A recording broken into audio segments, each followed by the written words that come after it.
నాయుడు గారు తన సహజ ధోరణిలోనే వెన్నుపోటు పొడవడం అలవాట్లో భాగం. ఎన్నికలు 2 రోజులు ఉన్నాయనగా రాయచోటికి వచ్చి ఈ జిల్లా కేంద్రం ఉండదు అని కొంతమంది అంటున్నారు.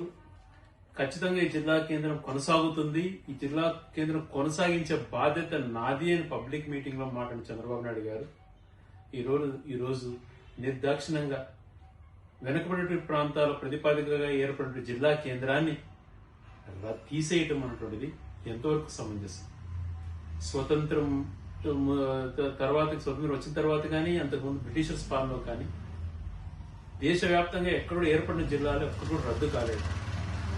కొత్తగా అక్కడక్కడ ఏర్పాటు అయితే వచ్చినాయి కానీ ఏర్పడిన జిల్లా కేంద్రాన్ని రద్దు చేయటం చంద్రబాబు నాయుడు గారు ఒక్కడే, అది కూడా రాయచోటి ప్రాంతం పైన కక్షతో చేసినట్టుగా కనిపిస్తూ ఉంది. ఎంత దుర్మార్గమైనటువంటి చర్య! పార్లమెంట్ జిల్లాల ప్రతిపాదిక ఏర్పడిన జిల్లా కేంద్రాలలో ఆ రోజు భౌగోళికంగా సెంటర్ గా ఉన్నటువంటి ప్రాంతాన్ని నిపుణుల కమిటీ పూర్తిగా పరిశీలన చేసి ఆ రోజు జిల్లా కేంద్రాన్ని సెలెక్ట్ చేసింది.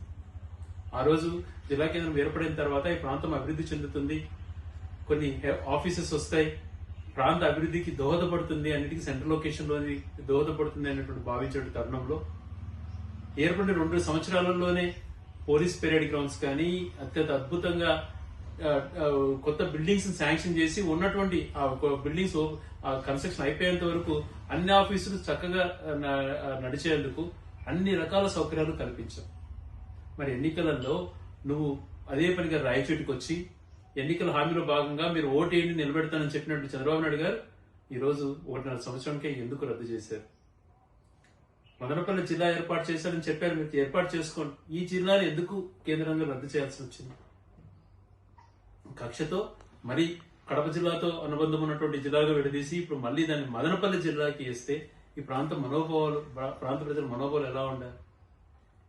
గత చాలా రోజుల నుంచి నా వంతు బాధ్యతగా నేను తెలియజేస్తున్నా, ఇది డ్రామా ఆడుతున్నారు, మదనపల్లి జిల్లాను ఒకసారి విభజిస్తే ఇది ఉండదు అని చెప్పి నేను చెప్తున్నా. చాలా మంది మేము మీసాలు తిప్పాం, తొడలు కొడతాం అని మాట్లాడించి ప్రజల్లో వేరే రకమైన భావాలు క్రియేట్ చేసి సమయం ఇవ్వకుండా కేవలం 1-2 రోజులలోనే నిర్ణయం తీసుకొని ముందే ఆడినటువంటి డ్రామాలో భాగంగా లీకులు ఇచ్చి ఈరోజు నిర్దాక్షంగా జిల్లాను విడదీశారు. ఈ బాధతత్వ హృదయంతో బాధపడుతుంటే మళ్ళా ఇంకొక రంగం తప్పుదో పట్టించడానికి కేబినెట్ లో కన్నీరు వాడిశారు అని చెప్పి కొన్ని ఎల్లో మీడియాలో చూస్తున్న కొన్ని వార్తలు. ఇది ఎంతవరకు సమంజసం?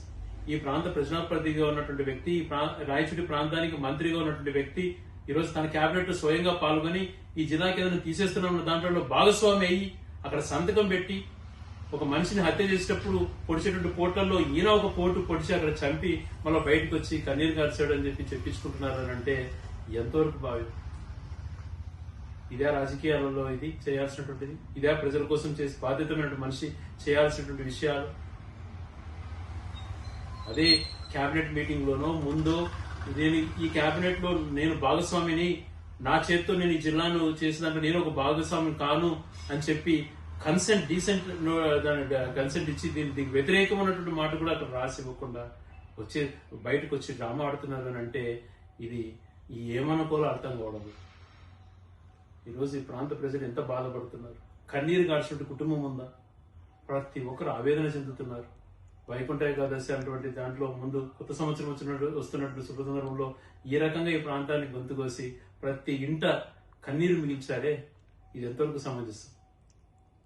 1.5 సంవత్సరం నుంచి మీ పాలన పైన కానీ మీ పైన కానీ ఇంకా మారుతారు చేస్తారు అన్నటువంటి ఆలోచనతో నేను ఎంతో మీరు ఎన్ని రకాల అవమానకరంగా మాట్లాడుతున్నా, ఏ రకాల బూతును మాట్లాడుతున్నా, ఏ రకాల మనోవేదనకు గురి చేసే విధంగా మీరు మాట్లాడినా ఇంతవరకు సమాధానం చెప్పాలా?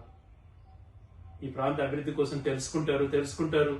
ఈ ప్రాంత యొక్క గతంలో ఉన్నటువంటి చరిత్ర లేకుండా ఇది ప్రశాంతమైనటువంటి ప్రాంతంగా, అభివృద్ధి చెందిన ప్రాంతంగా ఉండాలి అని చెప్పి నా అంతకు నేను అన్ని సహనంతో భరిస్తూ వచ్చాను. మరి ఈరోజు నాకు చాలా బాధగా ఉంది. రాయచోటి యొక్క ప్రజల్లో ఏదైతే బాధపడుతున్నారో ప్రతి ఇంటికి సంబంధించినటువంటి ప్రతి యువత, ప్రతి ఒక్క మహిళ, ప్రతి ఒక్క రైతు, ప్రతి ఒక్క మనిషి ఏ రకంగా ఆవేదన చెందుతున్నాడో వాళ్ళ ఆవేదనలో భాగంగా నాకు కూడా చాలా బాధగా ఉంది. అయినా కూడా మీరు ఈరోజు జనవరి 1 తర్వాత 31 నోటిఫికేషన్ ఇచ్చేసి తర్వాత ఇది చేయకూడదని మాట్లాడుకుంటున్నారు. ప్రభుత్వం అనుకుంటే ఎప్పుడైనా చేయొచ్చు. మా పోరాటం ప్రజలతో ఏదైతే వాళ్ళ మనోభావాలకు ఉందో వాళ్ళతో పాటు ఖచ్చితంగా గట్టిగా పోరాటం చేస్తాను, సాధ్యమైనంత వరకు చేస్తాం. మన్నాడు యువత అంతా కూడా నిజాలకు సంబంధించినటువంటి ప్రజలంతా కూడా తరలొచ్చి మన నిరసన తెలియజేస్తాం. ప్రభుత్వానికి లేదు ఇక్కడ ప్రజలు నేను చేసినట్టు మోసాన్ని గుర్తించుకుని అడుగుతున్నారు, వాళ్ళ ఆవేదన ఇది తిరిగి నా మనసు మార్చుకోవాలన్నటువంటి చంద్రబాబు నాయుడు మనసు కరిగే విధంగా మనం గట్టిగా పోరాడతామని చెప్పి మీ అందరికీ తెలియజేస్తున్నా.